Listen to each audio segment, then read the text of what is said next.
Hello, hello, hello, everybody. Urban Nation Radio, Detroit, North America, Turkey, the world. Welcome to our second segment of the Cooks and Books Show with your host, Adria Young. It is the second week of January of 2015, and I have got a spectacular show for you this evening.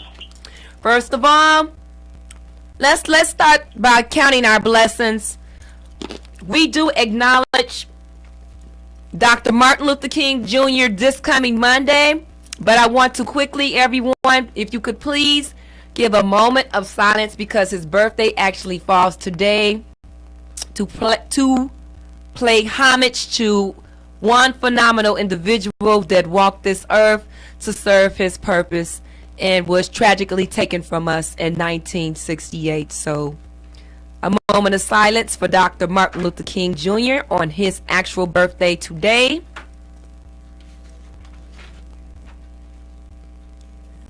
Thank you so much, everybody. I have got a special treat for you today. I have been communicating with these wonderful women. They are, in my opinion, they are mentors. They are sheroes. They are global business women. They are more than just talking about it. People, they are doing it. So we are going to get this interview going. And I'm going to just quickly read their bio. 3 Turkish sisters who grew up in poverty and built a restaurant concept, Flatbread Grill, now being expanded worldwide. Yes, everybody, these sisters are self-made entrepreneurs. The Esendemir sisters, Fusan, Gunja, and Arzu, are 3 Turkish sisters who grew up in poverty and built a fast, casual Mediterranean concept, the Flatbread Grill, now being expanded worldwide. The Esendemir sisters have served over 500,000 customers and are going into their 8th year of business.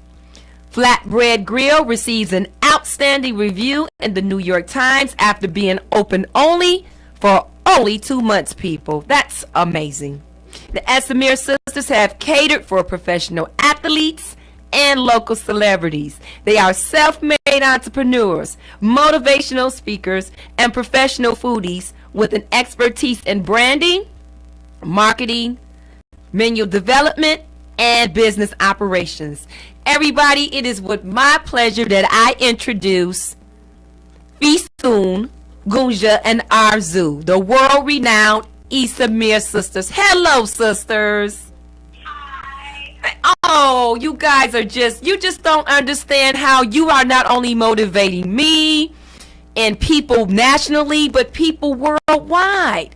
So I understand that before you guys even started this business, that you all were going 3 different ways.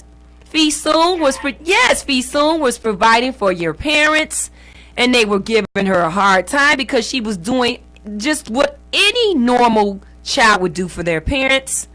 One of the sisters was about to get a college degree in business, as it was, and so you guys just came together because your older sister said, "Hey, let's start a restaurant," and it just took from that, huh?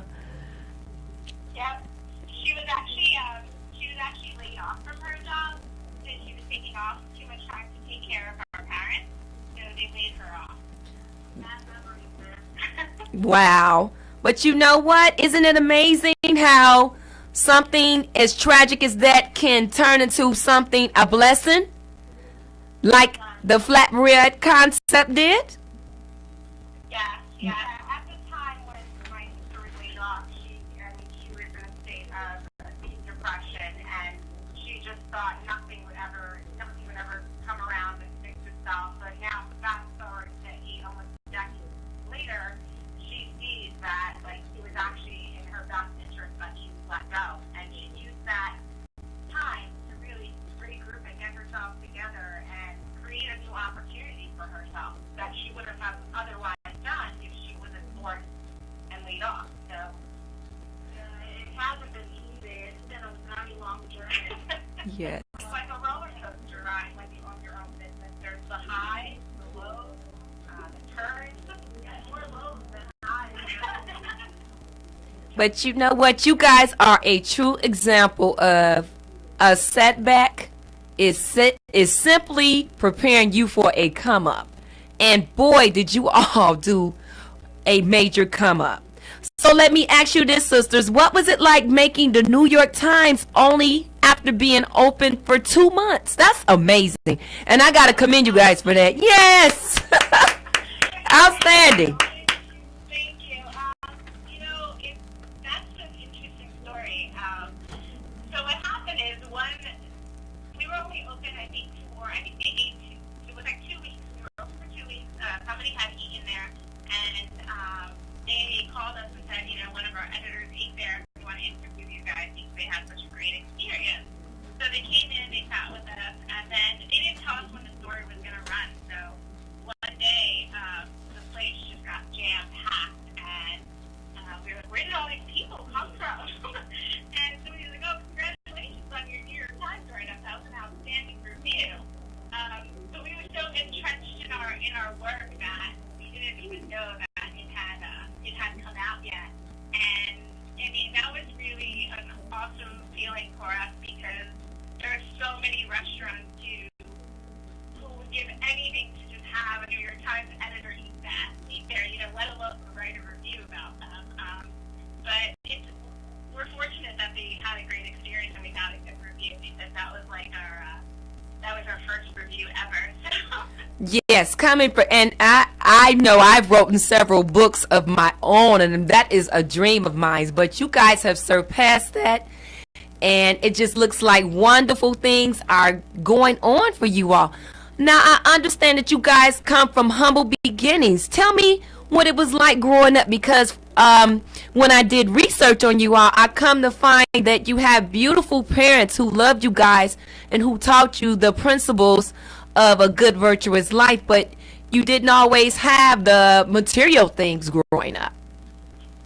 Yeah, we had each other. We didn't have money. We didn't have material things that people around us had, but the most important thing we had was each other and that sisterly bond, and that kept us going through the most difficult times.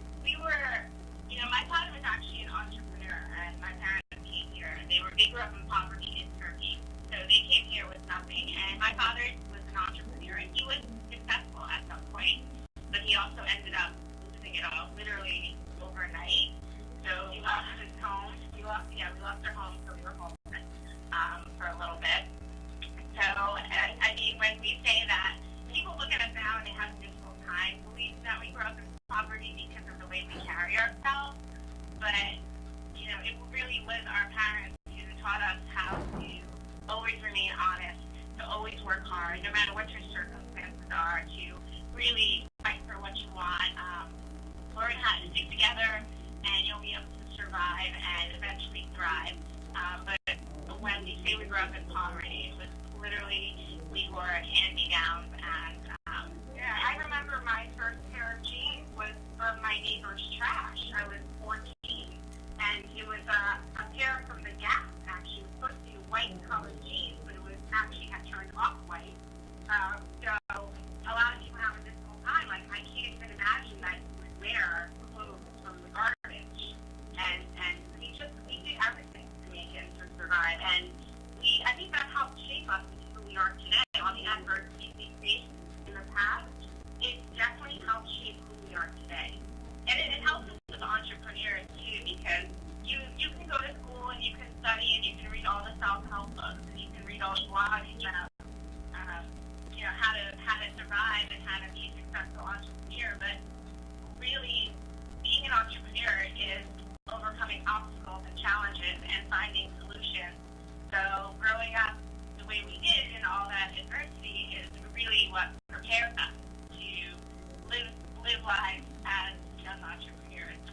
Because we've been through the rough stuff, and even now we still go through things that we have to stay strong for and find solutions to difficult things, and new challenges arise every day. And we've been at rock bottom, and we've been able to pick ourselves up. So it helps us as entrepreneurs. I also read that you all still, even though you're experts at what you do, two things I want to talk about. I heard that you all started actually baking your own bread, and people from Turkish backgrounds thought it was funny. But look who's laughing now, because I understand they're trying to copy and duplicate your concept. Yeah. It's well, what happened is we had taken, traditional Turkish food and traditional recipes, and we kind of recreated them and made them our own. And many people in the Turkish community were telling our father that, your daughters are destroying Turkish food, and what are they doing? They're doing ridiculous things. And what's that bread that they were making fun of it? Bread recipes, the names we came up with and trademarked, everyone was kind of poking fun at it. Like, these girls are not, they know they're never going to survive. And now, fast forward to now, and it's funny because almost every Turkish restaurant has redone their menu to copycat ours. Basically, they've all tried ripping off our bread recipes. People liked what we were doing. They really took to it. So obviously, we were the first ones. We were the pioneers. We took the risk, and after you do that, people say, "Oh, it works. It works. It's successful. Let me do that too." So, it's really funny when we go to a Turkish restaurant. We open up our bread. We see our bread. They can't call it the same thing, and they haven't quite mastered our recipe. I don't think they put the same love we put into it, but it's. And that's the secret right there, sisters. The secret right there is sincerity and love. And yeah. So let's talk about, oh my goodness, ladies, Fran Smart. That is one of the largest franchise companies for restaurants. And so you guys got together with them, you linked with them. And I understand that your goal is 300 different locations worldwide.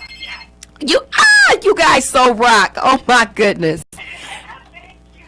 Now, The thing about Brand Smart is that one of the reasons we love working with them and really look forward to launching our franchise system with them is that Dan Rocco, the CEO, he's one of the first people who got it, who got what we did. There were so many people who were just weirded out by us, or they criticized us, or they wrote us off as, we're just three young girls. And this was a hobby. It was a hobby. I feel like we're novelties or something. But Dan Rowe is one of the first people who came to our restaurant, and he got it. Yeah, he tried the food. He met us. He met our father. And it was like we didn't even have to explain it to him.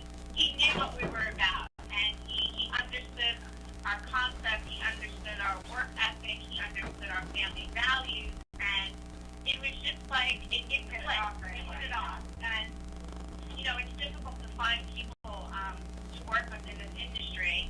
And he was just one of those people, and his whole team, they're just good people, and they know what they're doing. They're experts at it. They have great relationships that they've worked for years to develop. And they know good food. And they know good food. Yeah, this food is really important. But it's really a privilege for us. And he's one of the people that really motivates us, encourages us to keep going, and constantly believes in us. So it really is an honor to be partnered up with them. And, it's something we take seriously, and it's a huge responsibility for us, and we don't want to let them down. yes. But that's just, like I said, you guys, I guess another planet would have to be next, because all of the things that people work so hard for to accomplish, sisters, you've done it. And I also hear that working 18 hours a day for you all, you just feel so good that you work 18 hours a day like it's nothing. Well, we feel it at the end of the day. I guess. You feel it, and it's a lot of relationships too along the way. There's so many trade-offs when you're working 18 hours a day trying to grow your business. Some people that aren't entrepreneurs can't even begin to understand the amount of work, mentally, emotionally, physically, that goes into owning and operating your business.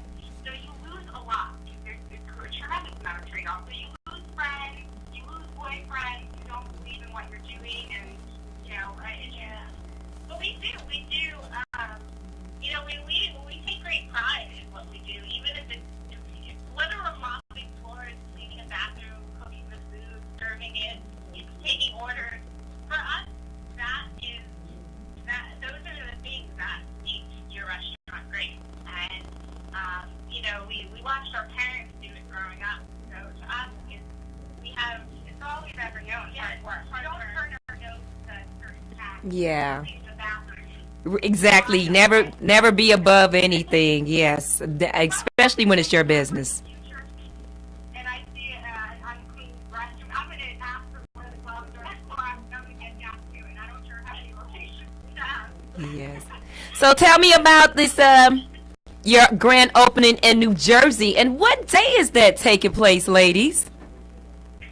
Well, we don't know yet because we're having contracting problems. At the moment, we should have been open by now. Actually, we had a plan to be open, but that's back to the end of our contractor. I don't want to put the blame on him, but I'm going to put the blame on him. So we're not sure of a grand opening date yet, but we're going to keep everyone updated on our social media.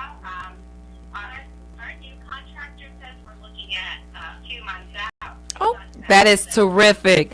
So, ladies, please keep me informed about the grand opening. I am so happy for you all. Real quick before this interview comes to an end, because I know you guys have some things you need to take care of. Give the listening audience words of advice when it pertains to opening up a restaurant, especially an authentic concept such as yours. I would say be prepared to put the work in. I think many people go into opening up a restaurant because they love to cook, but they don't realize that you're not going to just be the cook, especially when you first start your restaurant. You're gonna be the accountant, the marketer. You have to.